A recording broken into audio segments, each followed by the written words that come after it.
Ukraine couple were getting ready to break up. They've had enough of each other. This whole lockdown, they've had enough.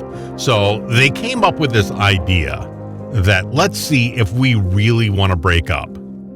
So they went 123 days handcuffed to each other.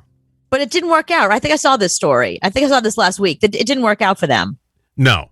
So that's the funny part. They did everything together. Cigarette breaks, showers, bathroom, you name it. They couldn't go anywhere without each other. Okay. You know my theory about peeing and pooping in front of your significant other. Right. So if you have to pee and poop in front of your sig other, that relationship is not going to work out. You have to have some boundaries, and that's the boundary you have to. Any boyfriend I ever had that felt comfortable whipping it out and peeing in front of me while I was brushing my teeth, those relationships were very short. And this woman is a nightmare to begin with. So they said we stayed together all day, but I did not receive any attention from Alexander because we were constantly together. He did not tell me, quote, I miss you. I'd like to hear that. Wait, why would he miss her? He was chained to her. Exactly. You didn't tell me you miss me. I don't miss you. You're here all the freaking time. How can I miss you? Is that maybe a misinterpretation because she said it in another language and we're misinterpreting it? Because that doesn't make any sense. If somebody is chained to you, how could you expect them to miss you? The whole idea of missing somebody is to, just them. Actually be away from them and just not be handcuffed to them. Now, okay, I'm going to handcuff you to Joe, or I'm going to handcuff you to your best friend. Okay. Which is the one you're likely to get past? Oh, my best friend, for sure. Yeah. Don't handcuff me to my boyfriend. You kidding me? When he leaves, listen, we just went through COVID. It's like being handcuffed to somebody. Mm-hmm. So I'm really happy when he's like, I got to go to work. I'm staying late today. Oh, you are? Oh, yeah, too bad. If I was what a shame. handcuffed to Billy, I think we'd have a great time. I think for 123 days, we would play just a crap load of video games and just hang out and listen to Pink Floyd and be just fine. But you handcuff me to another woman, I'm going insane. Right. I mean, Eric or James, my two best friends, like if I was handcuffed to either one of, because every time we hang out together, we always hate saying goodbye. It feels like it went too quickly. You know, handcuff me to one of my best friends. Give them a chance to get sick of me. You know, my boyfriend would like the break. Right. So the minute they took the handcuffs off, and they did this on TV, so they, posted on Instagram the whole time. They had a TV station following them. That's funny. The minute they took the handcuffs off, done. They broke up. Couldn't handle it anymore.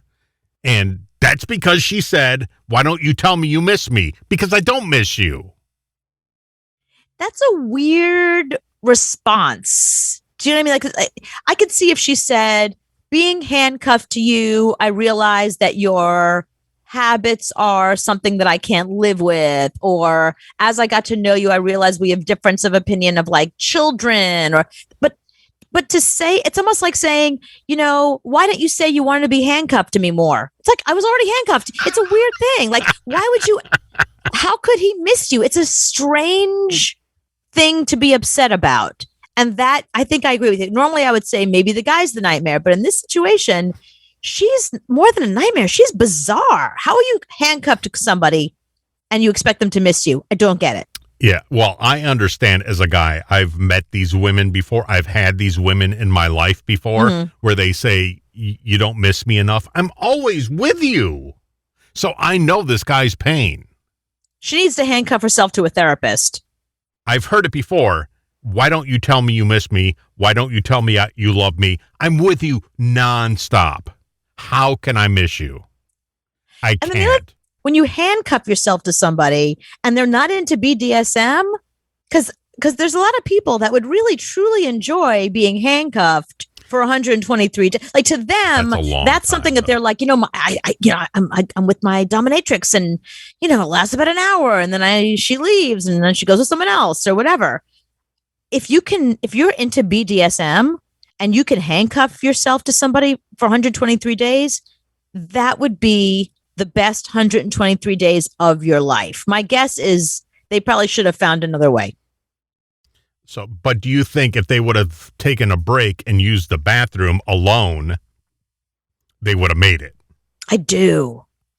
So that's the issue. Yeah, peeing and pooping in front of somebody, big time deal breaker. Smelling someone's farts, all that. Oh no, that's a turn off. Huge turn off. Fart in 128 days. I know. You got to fart. You got to fart. The person's right there. You can't run away. You can't hide. You can't do it silently. You can't. You're stuck. You got to watch Handmaid's Tale with her and watch all that shit that she watches. Real Housewives. Oh my God. And you got to smell her poo and smell her farts. Yep. It's not good. You could have told me if she would have said to me, listen, Cooper, you're my friend. Should I do this? I'd be like, no, run. I call him, run. She's like model hot though. She's like, on a scale of 1 to 10, she's a 9.8. An 11. She's almost an 11. She's super, super hot. And this guy still said, get me away.